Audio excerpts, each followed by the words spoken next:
Hello, my name is Michael Ricotta, and I'd like to welcome you cordially to Stephen Academy's SAT2 series for the United States History Test, video-on-demand lessons designed just for you, the diligent student. You, the diligent student, no doubt want to get your maximum score on the SAT2 US History Test. Well, I'm here to tell you, this course will give you absolutely every tool you need to get an 800 score or a perfect score on the SAT2 US History Test, provided you apply diligent study, which I know you will. This course, of course, revolves around the SAT2 US History Test, which is totally a multiple choice test.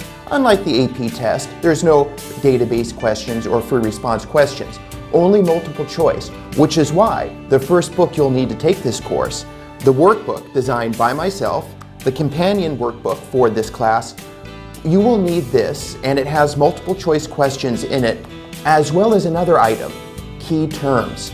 The combination of multiple choice questions and key terms was specifically designed so that all the topics that could be tested on in the SAT2 US History Test will be covered in this course. So you already have a leg up on the competition, and you're putting yourself in good stead to do very well indeed.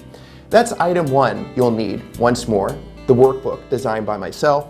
The second item you will need is the Barron's 2012 edition of the SAT2 US History Test. Once again, 2012 edition, that kind of recaptures the concepts we're going to go over in this class, as well as is critically involved in the problem-solving section of this course.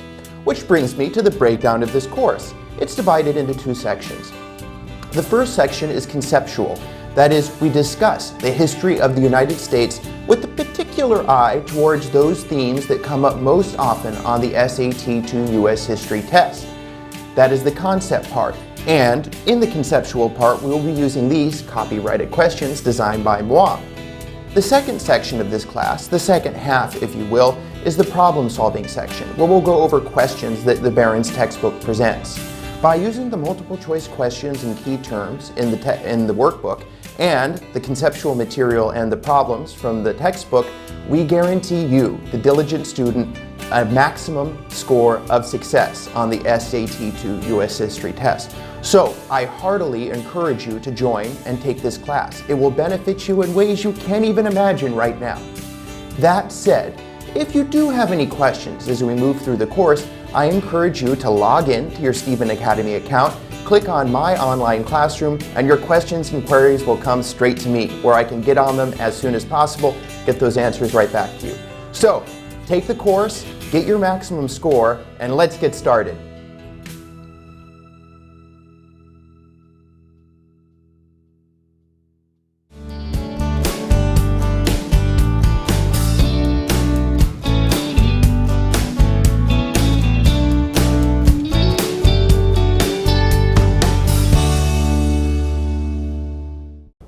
Hello, and welcome now to lesson number 1 of Stephen Academy 2's Video On Demand series for the SAT2 United States History Test. Once again, it's Michael Ricotta, pleasure to be with you, and we're going to be going through the history of the United States together, you and I, with a specific eye for the SAT2 test. So this isn't going to be a general course. This is going to be a specific course hitting all the targets you need to hit in order to get that 800 on the SAT2 test. Before we begin, I'd like to show you the book we're going to be using, Barron's SAT2 Study Guide. This is the 2012 edition, and this is a really excellent book specifically for the kind of class we're doing, which is a test geared for the SAT test.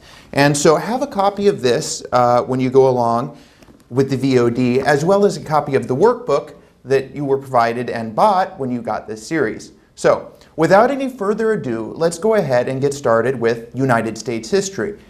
But before we can get started on what you and I might think of as United States history, we need to take a step back and look at the people who lived here before the Americans came from all the different countries where they came from. And those people would be the Amerindians. Now, they used to be called Indians, and then they were called Native Americans. And now we call them Amerindians. Well, why is that? Well, they're not Native Americans because they weren't originally native to America. And they are Indians because they didn't live in the Indies, which is India, Indonesia, generally South Asia, where the Europeans thought they had arrived at. So we call them Amerindians because they were in America, but they weren't of America. So we'll go ahead and start talking about them right now. We're going to spend a little more time on this than has been usual in the past. Now, why do I go and do a thing like that? It's because as the tests have gone on year after year, people are putting more and more emphasis on Amerindian history. And so we're going to put a little more emphasis on that today, and we're going to devote a whole lesson to it. So let's take a look at the larger empires, and we'll look at some specific groups, and then we'll hand it back to you to do a little homework tonight. So to begin with, let's go ahead and talk about, if you will, the center of Amerindians. Even I have trouble with that word because it's new to me. I grew up calling them Indians, which I probably shouldn't call them anymore. The center of their civilization, which was in Mesoamerica. This is where the most advanced Amerindian civilizations lived. And this is called Mesoamerica because if you have taken biology before, which you may well have, you know that the mesoderm is the middle layer of skin. So when I say Mesoamerica, I'm talking about Middle America or Central America. Now, the first civilization we can talk about, so-called, that we have records of, we're going to call the Teotihuacan culture.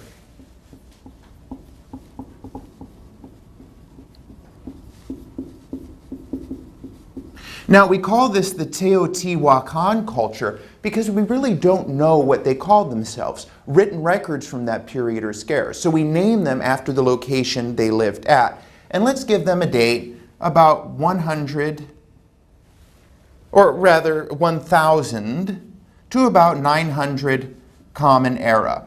Now, before I go any further, almost all of this class, you'll be happy to know, is relatively recent history, at least as far as history goes, stretches back thousands of years. But for a few of these early civilizations, really only in the first lesson, we are going to be talking about a little prehistorical material. So for this dating system, you might have noticed I put Common Era. Oh, excuse me. That is indeed 100 to 900 Common Era. It used to be in history, and in all ways of dating things, whatever subject that might be, we used BC and AD. However, as the world has gotten more cosmopolitan, if you will, as more cultures mingle together, we realize that BC, which stands for before Christ, and AD, which stands for Anno Domini, or in the year of our Lord in Latin, is somewhat Eurocentric. So now we've expanded it to be more multicultural, and so we call the new system BCE and CE, which simply stands for before Common Era and Common Era. All right, now that that's out of the way, the Teotihuacan culture existed between 100 and 900 Common Era, or AD. Now, this was a highly urban culture, as most of the civilizations of Central America or Mesoamerica were. And of course, highly urban means they lived in cities. They weren't plains dwellers, they didn't hunt the buffalo, they didn't live in mud huts or things like that. They lived in pretty complicated cities. And they were centered around the site of Teotihuacan, which is about 100 miles due east of modern-day Mexico City. They were pyramid builders. As you might know, if you've ever seen any of the National Geographic specials or anything, there's all kinds of fabulous pyramids down here in this area. They worshipped a very common Mesoamerican deity or god. And this is going to be important for another culture later, which is a rather interesting story, even though I say so myself. And this god was called Quetzalcoatl, the feathered serpent deity. And just as, for example, take European history, the god Zeus in Greek history was Jupiter in Roman history, so too is Quetzalcoatl repeated throughout the different cultures of Mesoamerica. He's worshipped in many different ways, but it's more or less the same god. So this was a very important deity, the god of civilization, the god of urban culture. All these things that they built their civilization around were kind of embodied in Quetzalcoatl. What else can we say about their culture? They affected, or let's say, they set precedents that other cultures in Mesoamerica would follow. They were urban, they were pyramid builders, they worshipped Quetzalcoatl, and then they went away. They died out. We don't really know why they died out. We don't really know why their civilization ends, because their language up until this time still hasn't been able to be decoded. What we can say is we are pretty sure some things played a role in their collapse. They fell because of plagues, deforestation, that is, they cut down all their trees, and as well, warfare. Just like most civilizations that fell, disease, they ruined their environment and they fought each other. It's a sad story that's repeated often in history. Maybe some of you who have taken my world history class know this sad story well. It seems like 90% of all history is about people killing each other, isn't it? It's tragic but true. What we do know, what anthropologists have been able to discover, is that their civilization was somewhat transmitted or diffused by cultural diffusion, because cultures kind of affect each other as they move down, and they affected a culture in modern-day Guatemala, the Maya. And that's the next culture we're going to talk about, Mayan civilization.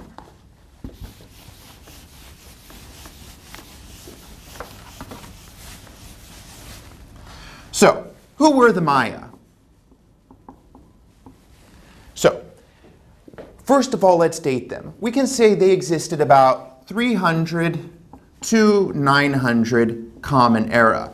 That's the time they dwelt, and they were a very advanced civilization. So we actually know about them because they left hieroglyphs. These are word symbols that we can decode, so we know about their civilization, we know about their history. They were devoted to mathematics, but they didn't practice mathematics for abstract reasons. They had really specific reasons. They were obsessed with astronomy. You go out at night, you see the stars in the sky, you see the constellations, solar eclipses, lunar eclipses. Their entire paradigm, to give you an advanced word, their way of looking at things was influenced astronomically, or you could say astrologically, because they believed some things that modern science has somewhat disproved. Nonetheless, their mathematics was extremely accurate and extremely advanced. Some famous cities of the Mayans were Chichen Itza and Palenque. So these are the Maya who existed a little bit south of the Teotihuacan culture. Before I forget, their hieroglyphs are organized according to codices, which are basically collections of hieroglyphs written on bark paper. So this isn't paper as you and I would think of it. It's kind of from trees, actually from trees. They did practice human sacrifice. Any of you who have seen the movie, what was it, with Mel Gibson, Apocalypto, that showed, what happened to sacrifices in this period. It wasn't really pleasant. They cut out your beating heart and there you go. So you wouldn't want to be the sacrificial victim of the Maya. Once again, their civilization collapsed. I won't write it down again because you have it from the Teotihuacan culture, why they collapsed. Plagues, deforestation, warfare between different cities. And so the Maya are gone as well. But they were a highly advanced urban civilization that did exist in Mesoamerica. Now, let's turn to a much bigger culture now, and a much more recent culture, the Aztec. Now, the Aztecs are kind of the successors to the Teotihuacan civilization. Modern-day Mexico City, or Aztec Tenochtitlan, was relatively close to where Teotihuacan was. So they were kind of the direct inheritors of Teotihuacan civilization. These are the Aztecs. Now, the Aztecs are the name that historians have given them. They didn't call themselves the Aztecs. They called themselves the Mexica, which gives us, of course, the name of the modern-day country, Mexico. So that was the name of their tribe. And their language was Nahuatl, language of the Mexica. What can we say? The history of their civilization, or their inheritors, or their predecessors, I should say. So we have Teotihuacan, which in turn gave way to the Toltecs, which in turn gave way to the Aztecs. So that's kind of their evolution, or where they came from. They were warlike, and we'll get to that in a moment. What we can say right now again is, what deity did they worship among others? Quetzalcoatl, the feathered serpent and the deity or god of civilization. So once again, important deity. They also had another interesting deity, which I might mention now. Huitzil Opochtli. All these Nahuatl names are really do a job on the tongue. That was the god of warfare. Interestingly, it was a hummingbird. If any of you have ever seen a hummingbird, they're kind of these cute little birds, but they're really ferocious. You know, they're tough but small. So those were their two main deities. Their capital, and we'll put it here, might as well put it here, was Tenochtitlan, not to be confused with Teotihuacan. Similar, very different. Tenochtitlan was the name of their capital, and again, that's where modern-day Mexico City is rather. So it directly became the modern-day Mexico City. Their capital was really fascinating. I won't write all this down, but it was built on a lake system. So it literally was a floating city. They built a city on top of these lakes in the Valley of Mexico, as it's called, in central Mexico. And they were, by all accounts, very beautiful. They had floating islands where they grew their food. And these were called, get my spelling correctly, chinampas. So you literally had a city made of white stone rising out of a sparkling blue lake. You know, it's really, a lot of the conquistadors, who we'll get to in a moment, said when they arrived they cried because the city was so beautiful. They'd never seen anything so beautiful before. The Spanish gave it the nickname the City of Dreams. Well, we'll see what the Spanish did to them in a little bit. Again, we're getting to warfare, but I won't get ahead of myself. For our purposes in United States history, what we can say is that the civilization reached its high point under Montezuma II. And I'll just go ahead and erase all this material here. He was the name of their last great emperor.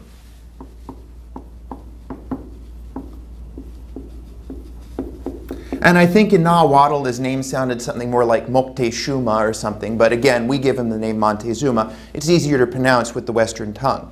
He was their last great ruler, and he really kind of enforced what previous Aztec rulers had done, namely conquering other civilizations, demanding victims for tribute so they could be sacrificed. You may remember a moment ago I said the Maya practiced human sacrifice. The Aztecs practiced human sacrifice on a scale for that purpose really unseen anywhere else in the world. There's some accounts that say as many as 30 or 40,000 people per year were sacrificed in the Aztec capital of Tenochtitlan. You could imagine the scene in your mind, that lines of thousands of people going up to these pyramids to have their hearts cut out. I mean, it really is almost too fantastic to believe. Nonetheless, the Aztecs practice it, and it really didn't make them popular with their neighbors, because the neighbors had to provide Uncle Joe and little Timmy once a year so they could be marched up to Tenochtitlan and have their hearts cut out.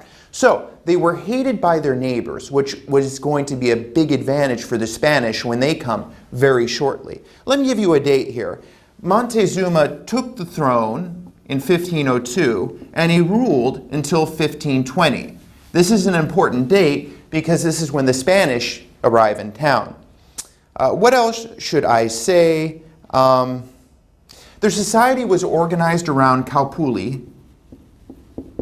This is kind of a system of nobility. The founding of the clan, you might think of them, in European history we call them like princes and dukes and knights and so on and so forth. In Japan you have the daimyo, you know, the local rulers, and this is their system of rulers, nobles if you will, and that's how their society was organized.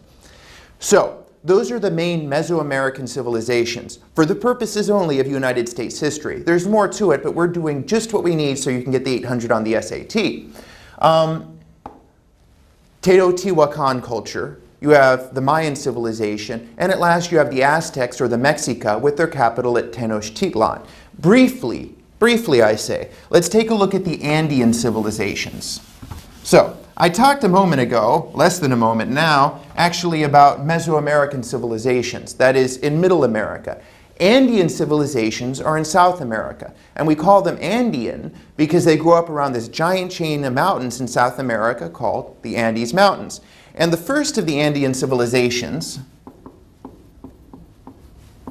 was Moche, not mocha, like the coffee, which I almost wrote there. They are the Moche, and they existed 200 to 700 Common Era, or CE.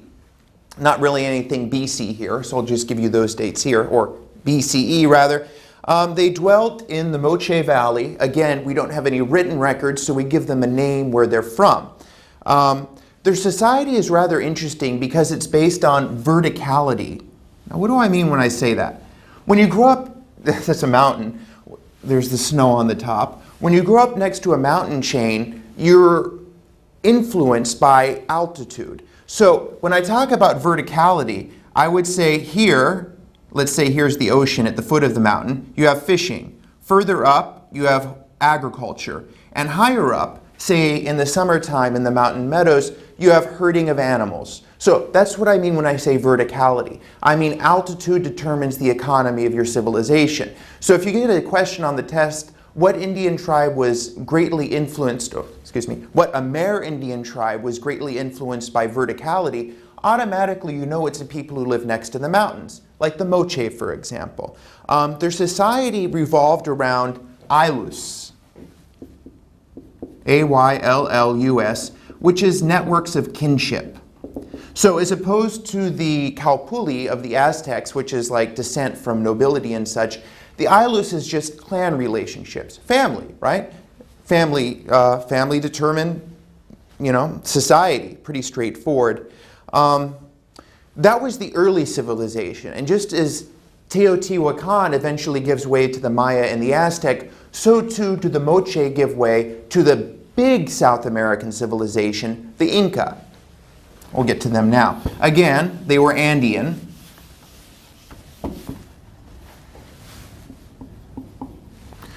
The Inca people, and they were founded by Pachacuti Inca, kind of their mythological descendant, or their mythological founder. I don't know if there really was a person named Pachacute, these names, Inca. In many civilizations you have rulers that are, mythologized, that there really didn't exist, but maybe they did, maybe they didn't, and legends spring up around them. This is that sort of situation. And 1438, Common Era, or AD is the date we'll give for the founding of the Inca. And what we can say is, first of all, their capital was at Cusco. As well, they had a highly centralized government.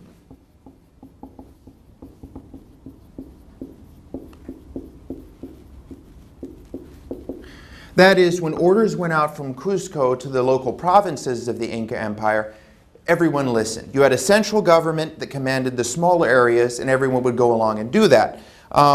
They were rich in gold, so they had a lot of mineral wealth, which is going to be bad when the Spanish get there. There's actually records that have been left to us, to posterity, that say that the Inca, would decorate their temples with gold and silver.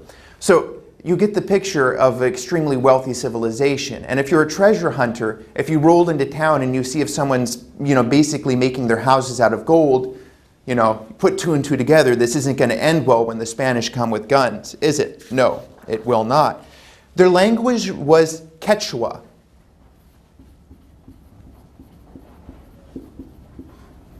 Which, as I understand it from friends of mine who are linguists, is somewhat spoken in the Andes today. So even though almost all of South America, except for Brazil, which we'll get to in a moment, speaks Spanish, Brazil speaks Portuguese, there's kind of traces of these native languages that go on. And are, in the hinterlands and the mountains and the hills, just like Nahuatl is still spoken in some parts of Mexico. Most people would speak Spanish, presumably, but the Indian languages do live on. Where do I want to go here? So advanced building, centralized government. They didn't have writing. So unlike the Mayans, unlike the Aztecs, But not unlike Teotihuacan, we don't have any written records from the Inca. What we do have are a very interesting writing system called the quipu, which is really like, imagine a long cord with knots in it, and each one of those knots records a significant event. So rather than a written history, they have like a tide history. You look at a rope, you see how long the rope is. That said if there was a flood that year, if there was good weather that year. So this is a record system that's non-written.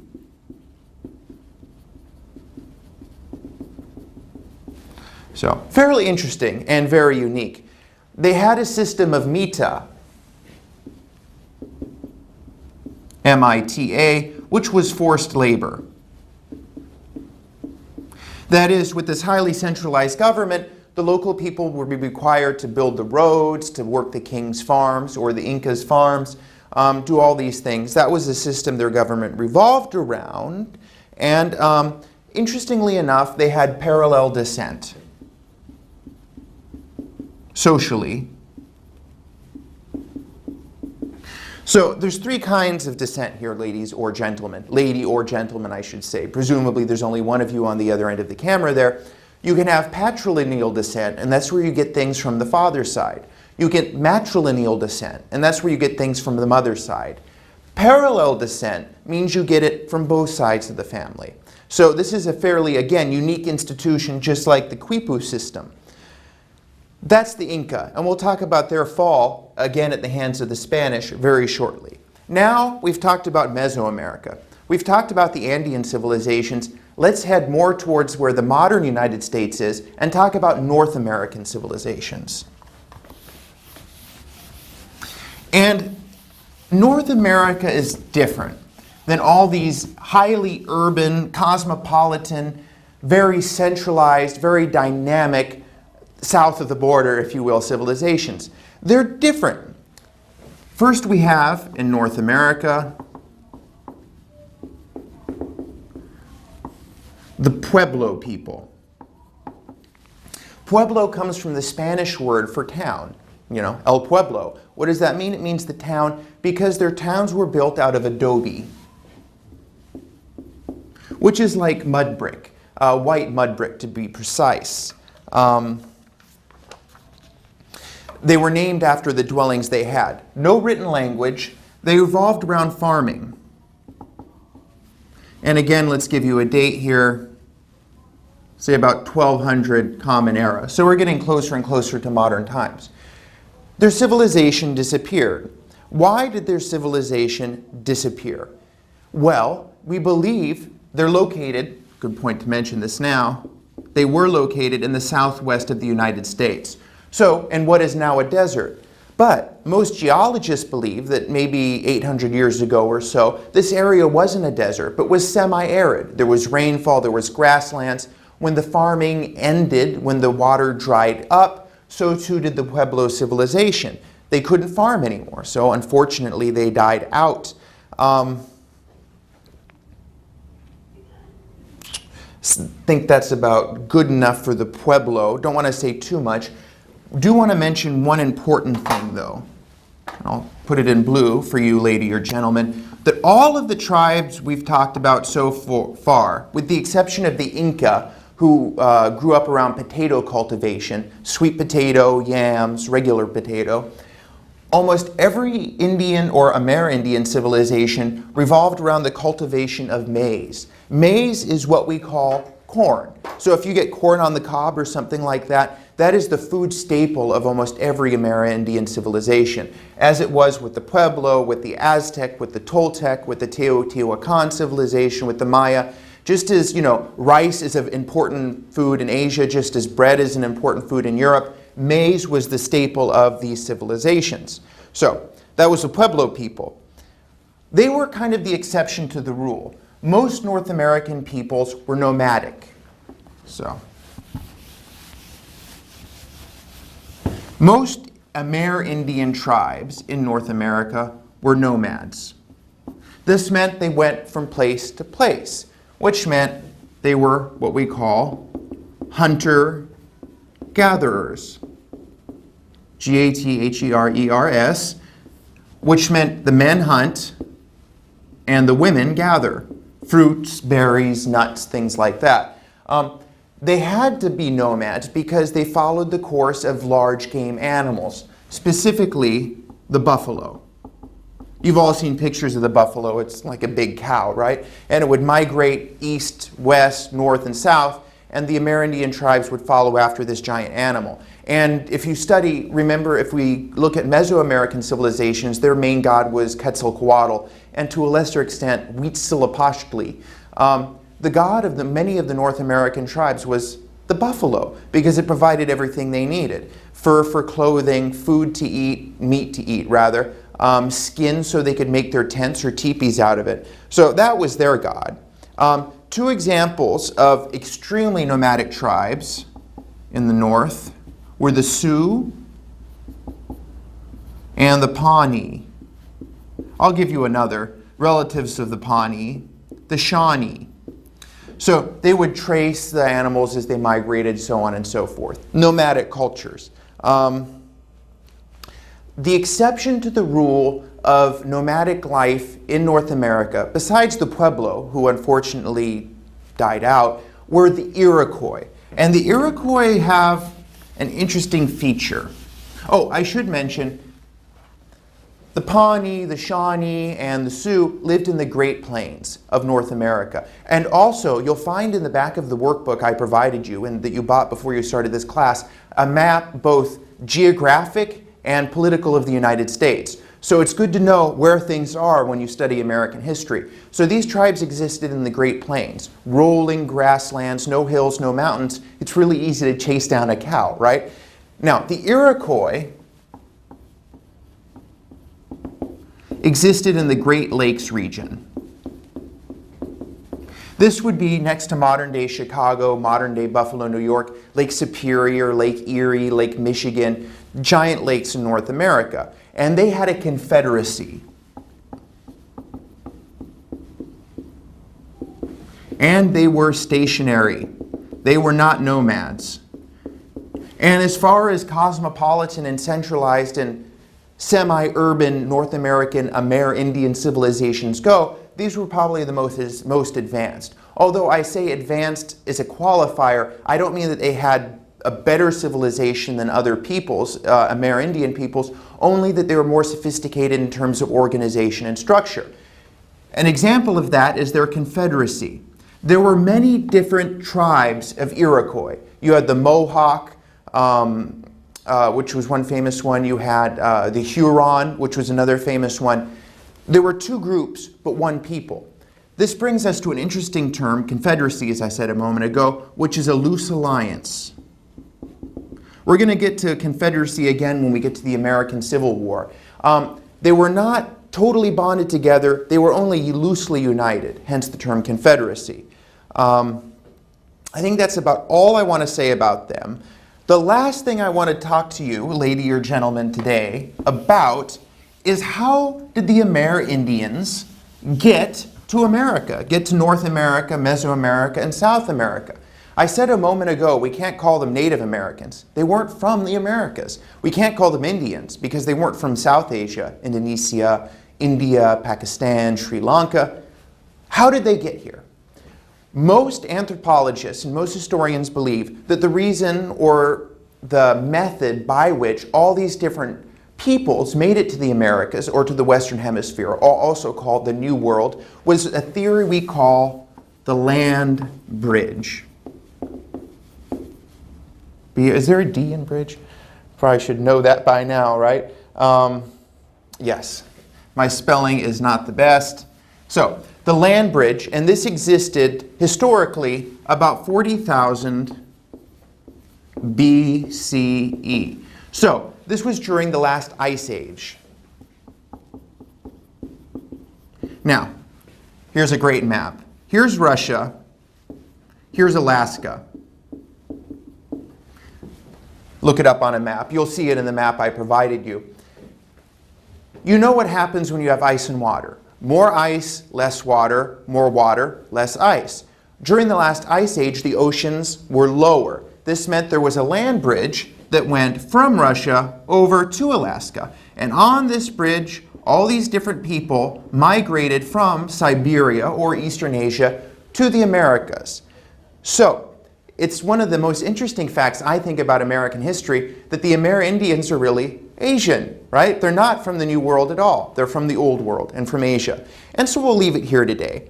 Your homework this evening is not going to be doing anything from the book. Once again, Barron's SAT 2 U.S. History 2012 edition. You're not going to be doing any reading in here. They don't have too much about the Amerindians for us. But what you will do is section 1 of the workbook that you have. So do that. Go over the Indians, and we'll recap that in the next lesson and talk about the Europeans and the beginning of what most of us realize is American history.